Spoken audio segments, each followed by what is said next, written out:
Welcome to Luminous with Good Games, Terrible People. Today we're talking about games. Sure.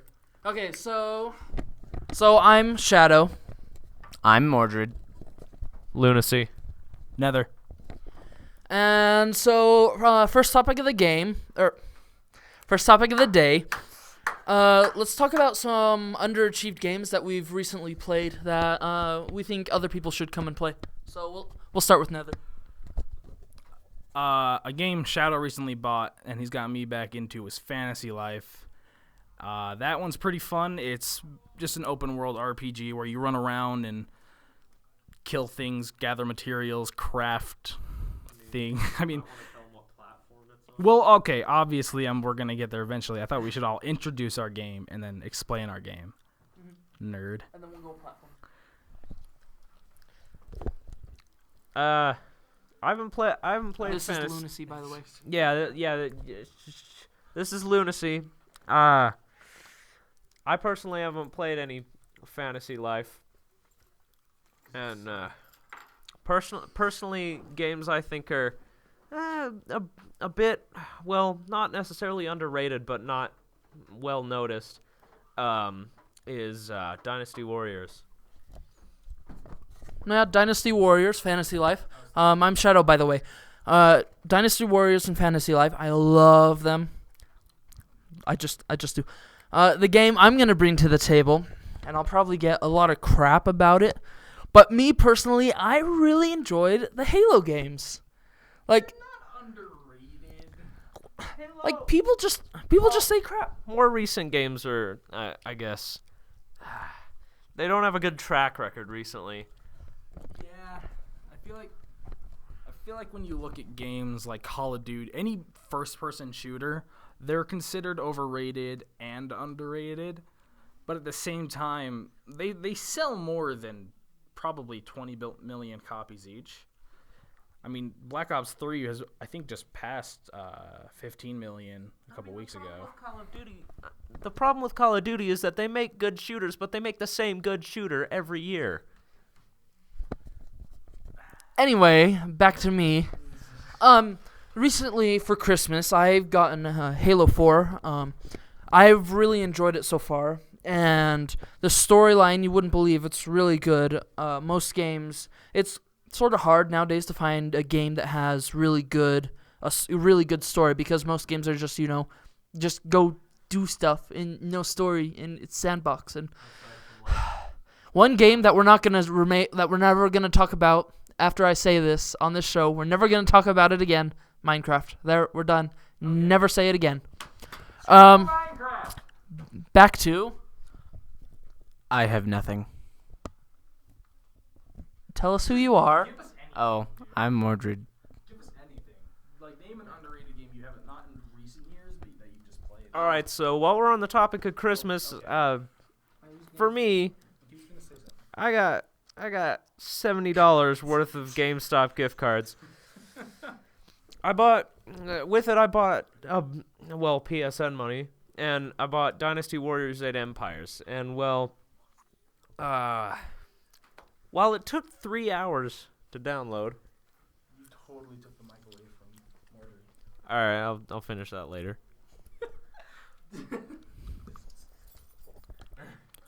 To the Moon is the best. To the Moon is an awesome game. I recently watched it Let's Played, and I don't remember who it's by, but it's made. Could you please explain the game? I've never heard of this. I was just about to. It's a game that was made in the program RPG Maker, and it's basically, the storyline is, hopefully I'll try not to spoil anything, but basically the storyline is that you play as people from a company that basically, if someone is about to die, they will go in and alter their memories of their life to what they wanted to do. Like, this one guy wanted to go to the moon, and he wants to remember going to the moon, and so they go through his life and see him growing up and all this stuff, and they find out that there's this one girl that he marries that. Oh, never mind. I will forget all about this, and I will say nothing more of the matter. But it's a really good game. Be prepared to cry, because it's an emotional, touching game, and it's amazing. And that's all I have to say about that. I would say more, but, spoilers, and I'm not that kind of person. Anywho, so, let's go over Fantasy Life. Why don't we? Yeah, I'm down. So, They're playing it as we speak. shut up. You're not part of it. Shut it, lunacy. Loser. Loser. Calm down. Okay, but yeah, fantasy is a. Fantasy is a type of genre. Fantasy is amazing. Okay, Fantasy Life. I'm still, working out the kinks because I haven't finished the story, but it's so good, and I just here I'll give it to Nether. He knows a ton. I've already beaten the game, and I just got my mercenary class to legendary, so I'm a little well versed with the game. It's been a while. I don't remember everything, but it's this okay. Why don't you explain the class system? Oh yeah, you suck. Okay, so it's not as much of a class system as it is a life system. You pick something you would enjoy doing, such as blacksmithing, carpentry, paladin. A paladin. You're the one who told me to do it. I didn't mean that close. Well, listen. Okay. Anyway. Hey guys, this is Nerd. Okay. You pick from a variety of lives, from blacksmithing, carpentry to being a mercenary or a paladin, and you can also be like an alchemist, not from Full Metal Alchemist, but yeah, it's really interesting because each class or each life, you got me saying that crap now. Each life intertwines with itself. So if you're playing a mercenary, you might also want to pick up blacksmithing because then you can make yourself weapons. But if you pick up blacksmithing, you might want to pick up mining so that way you can mine materials. And it works in this really collective way. You can't pick one class without picking another. Life without picking another. I hate you. It's like a spider web. Like red thread just like on the wall. And it makes itself really well. It's well presented. None of it feels stale. Even when you max out a class, there's still fun things you can go do, such as challenges and killing large monsters that are way out of your league. But you can team up with people. It's got 3-player co-op. And yeah, you can team up with Shadow all the time. Shadow and Nether, best friends forever. Best friends. But yeah, it definitely takes a while to get into. There's a lot of cutscenes. There's a lot of slow-paced tutorials, which sucks. But after you get past all that, and once you kind of go through your first life a little bit, once you get it to level, I believe, Adept, you can start to really expand and explore and go to different areas, kill different monsters, gather different resources. And it never feels stale. It's grindy. It's really grindy, but it never feels stale. Now I wish I had a 3, yes. Buy one, nerd. This isn't product placement at all. Well, we're not supported by Nintendo. We're just, We'd be a lot richer. Yeah. Anyway, back to Nether. Unless you're done, of course. Well, I mean, I'm done, but I could go into more detail, but I don't want to spoil the story. I like leaving the story kind of a mystery. Lunacy's got something to say. Hey, this is Lunacy. I kind of interrupted Mordred earlier, so I'm going to restart because if it was me listening to this, I would have already forgot. So, speaking of Christmas, for me, I got like $70 worth of GameStop gift cards. So I went in, exchanged 40 of it for some PlayStation Network money, and I bought Dynasty Warriors 8 Empires for the PS3. It's also on PS4, and it looks prettier, but it works the same. Anyway, the Dynasty Warriors series isn't, I mean, a lot of people know about it, but it's not really well played, I guess. I guess the gameplay doesn't really appeal to a lot of people. It's kind of a niche, hack and slash. Well, it doesn't really. It's kind of that just 2-button setup. Yeah, but it's kind of fun because no other game that I know about puts that many 3D models on the field for you to shove your sword into, and there's nothing. Yeah, that's actually it's a lot like Hyrule Warriors because, well, it's the core franchise behind it. Anyway, the Empire. Every time there's a big main release of a Dynasty Warriors game, there's also a 2 standalone kind of spin-offs, I guess you could say. There's usually an Extreme Legends, which is more or less just a expansion of the core game, and then there's Empires, which kind of adds a risk element to it. It's pretty fun actually because it basically puts you in the shoes of a ruler or a kind of a mercenary out there to unify China under the flag of your choosing, and it's got a fairly in-depth character creator for any Dynasty Warriors game. I would like to point out, to my knowledge, none of us have played this game, only him, so it's just going to be him ranting for a little bit. I mean, yeah, I'm not the only one who can speak for Dynasty Warriors gameplay, but as far as this one goes, none of these guys have played it yet. I have. Not Empires. Oh, not Empires. Yeah. So, anyway, I know what I did is, first, I created obviously I created a new officer using the character creator, and I immediately joined as a free officer, because I kind of like the idea of, man, I kind of like this kingdom. I'm working my way up through the ranks, and that can get a little dull. It's kind of just repeat battles, but there is definitely fun in it because you can kind of screw with allegiances. You can leave. You can go do quests, increase your friendship with people, and rebel against your rulers. In fact, that's one really interesting feature. You can kind of do if the other officers in your unit, I guess, trust you enough, you can betray them and kind of raise your own flag. And that's a pretty cool feature. But I had a lot more fun when I personally when I created my own kingdom, which is one of the customizational features as part of the edit mode. And I started a scenario that basically just shoves all of the same characters from Dynasty Warriors 8, Extreme Legends, as well as a couple else. I think Mordred has. All right. What?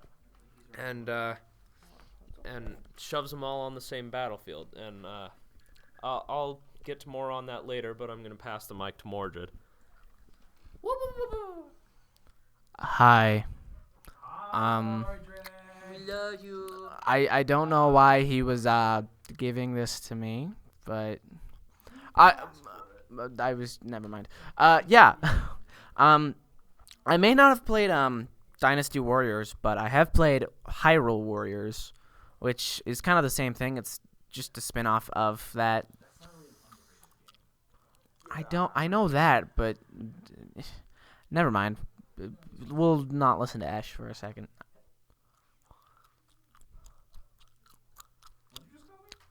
I don't know what I just called you. Now people are gonna rewind the podcast. I just figure out where I live. Thanks for killing me. I'm sorry. Yeah. Oh, you gonna die? That's cool. Sorry. Anyways. Talking about things. I think talking about a video game, for heaven's sake. I think Carson would be the best for this. Okay, freaking heck. So right now, while we had Lunacy and Mordred talking, me and Nether were we were playing a game. We were playing Fantasy Life. As you can probably tell, it is a little bit addicting once you start getting into the game. Let's not talk about how long we've been playing it. Yeah, just about 60 hours, huh, Nether? Just 60 hours. Just. Let's not talk about Monster Hunter. I'm not. No. Oh my God, no. Oh, actually, but that is kind of underrated. That is. You're right. In America. In America. Anyways, no, I would like to point out that out of all four of us, I probably have to be the biggest loser because I've put in over 2,000 hours into Borderlands 2. So, I feel like I'll be covering a lot of the technical stuff if that ever comes up. So, I just wanted to point that out. But yeah, Monster Hunter is I feel like within the niche group it has, there's enough players to where you don't get bored, but there's not enough players in like a local scenario. Yeah, and speaking of Monster Hunter, MHX! yeah, Monster Hunter Cross is coming out early this year. I think it's coming out this month. Yeah, pretty sure. And The hype. I'm definitely looking forward to getting that because most Monster Hunter installments seem to somehow improve on the last one, which, I mean, while the core gameplay hasn't changed really at all. The core gameplay is just slash stuff a lot. Yeah, the core gameplay hasn't really changed much at all since it's like PS2 days, but the means of how you do it have. Like, a big introduction that got involved last in the Monster Hunter 4 and 4 Ultimate games is there's more verticality to the levels, as in you can jump, knock down monsters, and mount them to. And basically, you enter a little kind of stabbing mini game where you stab them in the throat a bunch of times, and if you fill the meter before it bucks you off, you'll topple it, and while it's down, you can kind of wail on it. But just so you know, only Shadow and Lunacy have ever played this game. People spoiled it too much for him. Yeah, which is why I'm hopeful for Cross, actually. Give it to Nether. No, people didn't spoil the game for me. It's that I could never get a 3DS XL. I have the original 3DS, and it's really tiny. And when you're playing a game like Monster Hunter where there's so much going on and there's so many colors happening, if you're playing on this little, 5-inch screen, you're screwed. That'd be like trying to play Monster Hunter on an iPhone. It's near impossible. So I'm probably gonna end up getting Cross regardless, but that's why I didn't pick up 4. The difference is that an iPhone has an HD screen, whereas the 3DS is like the 3DS is running at like 240p. Yeah. Just a second, guys. We're fixing the mic here. Did we go over the core gameplay of Monster Hunter? I don't actually think we did. Let's start with Nether though, and then just go through the line. Like I said, I'm the technical guy. So the premise of Monster Hunter is you kill a monster, you take off their body parts, and then you put them on your body parts, and then you go kill more monsters. It's boss fight simulator. Yeah, every monster you fight, except for some of the very, very tiny. You feel it? Hold on, I feel like Shadow has something to say. We're now speaking of the Lagaya, Chris. Oh, okay. I mean, personally, I don't play a lot of I don't play a lot of MMOs and stuff, but Monster Hunter is easily one of the grindiest games I've ever played. So back to what Shadow just said. The Lagaya Chris was a monster in Monster Hunter 3 where it's an underwater fight, and he has this really rare drop in low rank called the Lagaya Chris Plate. Which is needed to make his armor. Yeah, so if you didn't hear what Lunacy said, it's needed to make his armor, and we sat there for 8 hours straight, killing the Lagaya Chris. Both Lunacy and Shadow had plates. I got 2 of them. No, only he had the plate. I thought It was you and me who were going. Oh, that's right. Okay. Afterwards, you both got it on single player. Or No. maybe online. You got yours online. Carson got his single. So we were doing it. They eventually left. Lunacy left with 2 plates. Shadow and I had none. So after relatively 8 more hours of grinding, I got my plate and sold the armor the second I hit high rank. Worth. Shadow here, I will never sell that armor because of the pain I went through. I definitely know that feel, because even when I got the armor, I was there killing it with them. I had to switch up my weapons just to keep it interesting. After the day after that, I didn't even want to hear the word Monster Hunter or words. Yeah, though, Monster Hunter will have you grinding, which is why you definitely want to have some friends with you when you play it, because otherwise, you definitely want to have some friends around that play it.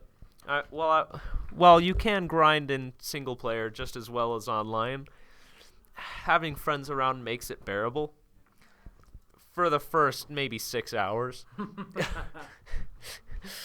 The Legiacrus armor was great for low rank, but it was borderline high rank armor, and that's another thing is